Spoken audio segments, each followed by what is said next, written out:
손흥민은 레알 마드리드로 가야 한다. 해리 케인과 함께 말이다. 우승이 없는 클럽의 팬으로서 살아간다는 것은 배우의 삶과 비슷하다. 매일매일 고통에서 회복해야 하기 때문이다. 내 작품이 끔찍한 평가를 받는다는 것을 알면서도 나는 홍보하기 위해 자리에 서야 한다. 토트넘도 마찬가지다. 우승할 수 없다는 것을 알면서도 매번 다음 시즌 헛된 희망을 품는다. 계속해서 트로피를 들지 못하는 선수들의 심정은 더욱 심란할 것이다. 내가 제일 좋아하는 선수는 단연코 손흥민이다. 그는 최고의 축구 선수이며 나의 영웅이다. 솔직히 말해서 그가 다른 클럽으로 떠났으면 좋겠다. 토트넘 팬이 자신의 선수 보고 팀을 떠나라는 것이 이상하게 느껴질 수도 있겠지만 손흥민과 케인은 더 나은 대우를 받을 자격이 있다. 그들이 커리어를 무관으로 끝마치는 것을 보는 것만큼 고통스러운 일은 없을 것이다. 토트넘은 레알 마드리드의 오퍼를 막아서는 안 된다. 이번에야말로 이 두 선수가 챔피언스 리그 트로피를 들어올렸으면 좋겠다. 토트넘의 팬이자 스파이더맨으로 유명한 영화 배우 톰 홀랜드의 인터뷰가 큰 화제가 되고 있습니다. 토트넘 골수 팬으로 유명한 홀란드는 지속적으로 토트넘에 대한 애정을 과시해왔으며 특히 손흥민 선수의 굉장한 빅팬으로 알려져 있는데요. 토트넘 유튜브에서 진행한 손흥민과의 만남 이벤트에서 자신이 영화 배우로서 성공하지 못했다면 나의 영웅 손흥민과 함께 자리를 같이 할 일도 없었을 것이라며 흥분을 감추지 못하는 모습까지 보여줬습니다. 지속적으로 SNS를 통해 토트넘을 향한 애정을 보여주고 있는 홀랜드는 토트넘 팬을 대표하는 유명한 인물이라고도 할 수 있었는데요. 그러나 그가 최근 남긴 인터뷰가 현지 팬들 사이에서 큰 논란을 낳고 있습니다. 바로 자신의 입으로 직접 케인과 손흥민이 팀을 떠나야 한다고 얘기한 것인데요. 토트넘은 이 두 선수가 없으면 강등권으로 처박힐 클럽이고 지금도 계속해서 매일같이 들려오는 손흥민과 케인의 이적설에 팬들은 이 둘이 팀을 떠나는 걸 막을 수 있을 것인지 이적 시장 내내 노심초사하고 있는데요. 하지만 토트넘 팬들을 대표한다고도 할 수 있는 홀란드가 직접 손흥민과 케인을 향해 레알 마드리드로 떠나라고 충고했으니 현지 팬들의 입장에서는 마치 뒤통수를 얻어맞은 것과 같은 기분이겠죠. 그러나 토트넘 팬들의 분노도 잠시, 그 후 이어진 논리적인 반박에 결국 입을 다물 수밖에 없었는데요. 현지 팬들이 마침내 손흥민과 케인의 이적을 지지하는 이유, 지금부터 풋볼 랭킹과 함께 알아보시죠. 설마 토트넘 팬을 자처하는 사람의 입에서 손흥민과 케인에게 이적을 요구하는 말이 나올 줄은 상상도 못했다. 구단 최고 레전드인 두 선수를 보고 팀을 떠나라니 현지 팬들은 지금도 어처구니가 없는 상태일 것이다. 그러나 곰곰이 생각해보면 이 발언이 틀린 것은 아니다. 오히려 가장 현실적인 조언이라고도 볼 수 있다.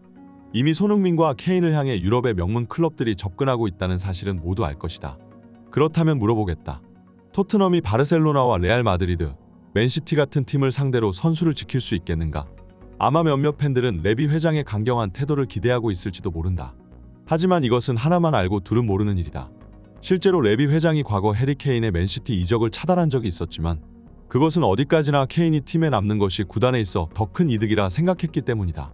레비 회장은 사실 구단의 명예나 팬들의 의견을 신경 쓰지 않는다. 그는 그저 클럽에게 있어 이득이 되는 선택을 우선시한다. 특히 돈이 달린 일이라면 더욱 더 그렇다. 케인이 맨시티로 떠나기 위해 태업을 했을 때 그의 계약은 아직도 한참이나 많이 남아있었다.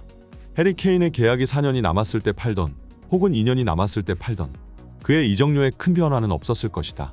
게다가 케인이 없으면 토트넘의 성적은 더욱 밑바닥을 치기 때문에 레비 회장은 강경한 태도를 취하며 케인의 이적을 거부할 수 있었다. 하지만 이번 시즌 상황은 완전히 달라졌다. 일단 토트넘은 리그 8이라는 그 몇 년간 최악의 성적을 거두었다. 심지어 챔피언스 리그는커녕 유로파 컨퍼런스 리그마저 진출에 실패한 것은 치욕스러운 결과이다. 이제 토트넘은 유럽 대항전 진출로 인해 받는 중계권료를 수령할 수 없게 되었다. 가뜩이나 빅식스 클럽들 중에서 제일 돈에 쪼들리는 구단인데 수익마저 줄어버리니 더 이상 선수들의 주급 지출을 감당할 수가 없다. 이런 상황에서 선수를 팔아 막대한 이적료를 충당할 수 있는 선수는 케인과 손흥민뿐이다. 심지어 현재 케인의 계약 기간은 1년밖에 남지 않았다. 이 뜻이 무엇이냐면 이번 여름 케인을 팔지 못한다면 다음 시즌 토트넘은 한 푼도 못 받고 그를 자유계약으로 풀어줄 것이라는 것이다. 설마 케인이 스스로 재계약 도장을 찍으리라는 망상은 하지 않았으면 좋겠다. 그는 이미 맨시티로 가기 위해 모든 수단을 총동원했던 적이 있었고 지금도 레알 마드리드로 떠나기 위해 혈안이 되어 있는 상태이다. 토트넘은 케인에게 구장의 동상 건설 약속까지 하며 그를 설득했으나 케인의 최대 목표는 토트넘 탈출뿐이다. 손흥민의 상황도 크게 다르지는 않다. 바르셀로나가 손흥민을 주시하고 있다는 것은 이미 다 익히 알고 있는 사실인데다가 최근에는 사우디 리그 측에서 손흥민에게 1,700억을 넘어가는 계약금을 제시했다. 손흥민은 토트넘의 상징과도 인물이자 팬들이 가장 사랑하는 선수였으나 이번 시즌 토트넘에서 손흥민의 생활은 그야말로 지옥도였다. 콘테의 페리시치 편애로 인해 자기 포지션에서 밀려 중앙 미드필더로 기용된 데다가 그 뒤를 이은 스텔리니 감독은 손흥민을 벤치로 내려버렸고 또 감독이 교체된 이후에도 윙백처럼 기용되며 수비수 뒷바라지나 하는 역할을 떠맡았다. 손흥민은 편안한 분위기에서 축구를 즐길 수 있는 환경을 원한다. 그것이 사우디 리그 측의 제안을 거절한 이유이다. 그러나 손흥민은 이번 시즌 클럽에서 불행했다. 손흥민이 팀에 충성했던 이유는 자신을 알아주는 감독과 절친한 팀 동료들이 있었기 때문인데 이제 토트넘은 손흥민에게 있어 행복한 장소가 아니다. 그도 케인과 함께 동반 이적을 노리고 있을 것이다. 이러한 점들을 모두 고려해봤을 때 이번 톰 홀란드의 발언은 현실을 직시한 인터뷰라 볼 수도 있다. 결국 이 두 선수를 붙잡아둘 수 없다면 차라리 다른 팀으로 이적하여 행복하게 트로피를 드는 모습을 바라보고 싶을 것이다. 그리고 적어도 해외 리그로 향한다면 토트넘과 맞붙는 일도 없을 것이다. 굳이 그 많은 클럽들 중에서 레알 마드리드를 콕 집어 얘기한 것은 손흥민과 케인을 프리미어 리그 내의 다른 클럽으로 보내지 않겠다는 마지막 자존심이라 볼 수 있다. 아마 토트넘 팬들도 손흥민과 케인이 계속 클럽에서 불행한 것을 바라지는 않고 있을 것이다. 만약 두 선수가 팀을 떠나게 된다면 팬 입장에서 이보다 더 슬픈 일은 없겠지만 그래도 그들의 앞날의 행운을 빌며 트로피를 들어 올리기를 응원해 주리라 생각한다. 톰 홀란드는 현지 팬들의 차마 말할 수 없는 솔직한 심경을 대변해 주었다고도 볼 수 있다. 마침내 토트넘 팬들마저 손흥민과 케인을 붙잡아 두는 것을 포기한 것일까요? 처음 홀란드의 인터뷰가 공개되자 이게 팬의 입장에서 나올 얘기냐며 사람들은 분노했지만 사실 생각해보면 이 발언에 딱히 반박할 만한 말이 떠오르지 않았습니다. 그동안 토트넘은 손흥민과 케인이라는 월드 클래스 선수들을 팀에 강제로 묶어두며 그들을 불행하게 만들었고 무관 선수라는 조롱을 커리어 내내 듣게 만들었는데요. 팬들은 자신이 응원하는 클럽이 레전드 선수의 커리어를 망치고 있다는 사실을 지금까지 애써 부정해왔으나 손흥민과 케인을 향해 쏟아지는 유럽 축구계 인사들의 찬사와 매 경기 팀을 승리로 이끄는 그들의 활약상에도 불구하고 갈수록 토트넘이라는 클럽의 성적은 곤두박질치고 이제는 챔피언스 리그 진출조차 못하게 되자 결국 팬들은 이 클럽이 손흥민과 케인을 불행하게 한다는 사실을 인정할 수밖에 없었습니다.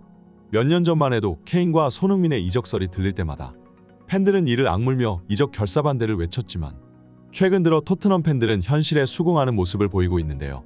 오히려 멸망해가는 토트넘에서 하루빨리 떠나라며 재촉까지 하고 있는 반응을 보이고 있으니 결국 그들도 자신들의 최고 레전드가 커리어 마지막까지 불행해하는 모습을 보고 싶지 않았던 것이죠. 벌써 6월도 끝나가는 중이고 이제 7월이 시작되면 유럽의 빅클럽들은 본격적으로 이적 시장에 뛰어들 것인데요. 손흥민 선수는 대한민국으로 귀국해서 A매치 경기를 치렀고 비록 탈장 수술로 인하여 많은 경기를 소화하지는 못했지만 이제 완전하게 부상에서 회복한 뒤 영국으로 돌아가 다음 시즌을 준비하게 될 것입니다. 과연 다음 시즌 손흥민이 어느 클럽에서 유니폼을 입을지가 궁금해지는데요. 어떤 선택을 하든 손흥민 선수 본인에게 최고의 결정을 내렸으면 좋겠네요. 이번 소식은 여기까지입니다. 좋아요와 구독 한 번씩 부탁드리고 다음에도 더 나은 소식으로 돌아오겠습니다.